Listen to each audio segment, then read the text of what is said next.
સુરતમાંથી મોટી અને ચોંકાવનારી ઘટના સામે આવી છે। સુરતની ફેમિલી કોર્ટમાં ચાલતી કાર્યવાહી દરમિયાન જ પતિએ પત્ની ઉપર એસિડ ફેંકી હુમલો કર્યો હતો। ઘટનાના પગલે કોર્ટ પરિસરમાં અફરાતફરીનો માહોલ સર્જાયો હતો। હુમલો કર્યા બાદ આરોપી પતિએ જાતે પણ ઝેરી દવા ગટગટાવી આપઘાત કરવાનો પ્રયાસ કર્યો હતો। બંનેને તાત્કાલિક સારવાર માટે ખાનગી હોસ્પિટલમાં ખસેડવામાં આવ્યા। સુરતના જિલ્લા સેવા સદન ખાતે આવેલી ફેમિલી કોર્ટમાં આ ચોંકાવનારી ઘટના બની હતી। મળતી માહિતી મુજબ ફેમિલી કોર્ટમાં ખાધા ખોરાકીનો કેસ ચાલી રહ્યો હતો, જેમાં અરજદાર અને પક્ષકાર બંને કોર્ટમાં હાજર હતા। તે દરમિયાન આયુર્વેદિક ડોક્ટર અને પતિ વિનોદ ભાનુશાળીએ પોતાની પત્ની ઉપર અચાનક એસિડ ફેંકી હુમલો કર્યો હતો। અચાનક બનેલી આ ઘટનાથી કોર્ટ પરિસરમાં ભારે ગભરાટ અને અફરાતફરી મચી ગઈ હતી। હુમલો કર્યા બાદ આરોપી પતિએ જાતે જ ઝેરી દવા પી લઈ આપઘાત કરવાનો પણ પ્રયાસ કર્યો હતો। ઘટનાની જાણ થતાં જ બંનેને તાત્કાલિક સારવાર માટે ખાનગી હોસ્પિટલમાં ખસેડવામાં આવ્યા છે।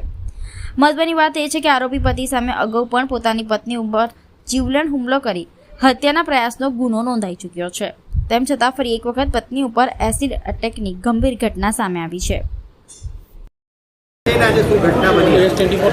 હું મુકેશ બાંધણીયા એડવોકેટ।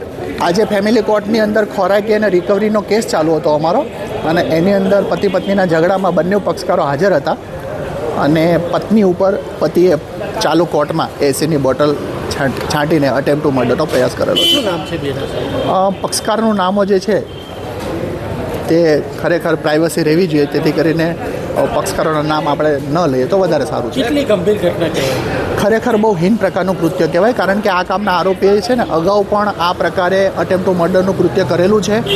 એ ઓલરેડી ઉમરા પોલીસ સ્ટેશનમાં ગુનો નોંધાયેલો છે, અને બેલ ઉપર આરોપી જામીન પર મુક્ત હતો, અને જેથી કરીને આ મુક્ત આરોપીએ બીજી વખત અટેમ્પ્ટ ટુ મર્ડરની કોશિશ કરેલી છે। આરોપી કઈ પ્રકારનું એસિડ લઈને આવેલો, કેવી રીતે નાખેલું?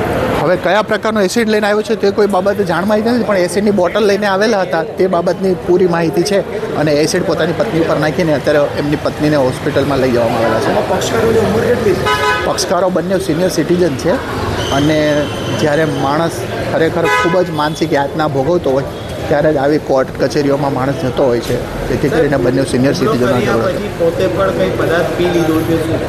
હા, એવું જાણવા મળેલું છે કે બે વખત પત્ની ઉપર અટેમ્પ્ટ ટુ મર્ડર કર્યું હોય ત્યારે પત્નીની માનસિક વિકૃતિ કેટલી છે તેવું અહીંયા એસ્ટાબ્લિશ થાય છે, અને એવું જાણવા મળેલું છે કે પતિએ પણ કંઈક ઝેરી પદાર્થ ખાઈ લીધો હોય એવું જાણવા મળેલું છે। હાલ બંનેની તબિયત કેવી? હાલ બંને હોસ્પિટલમાં દાખલ છે।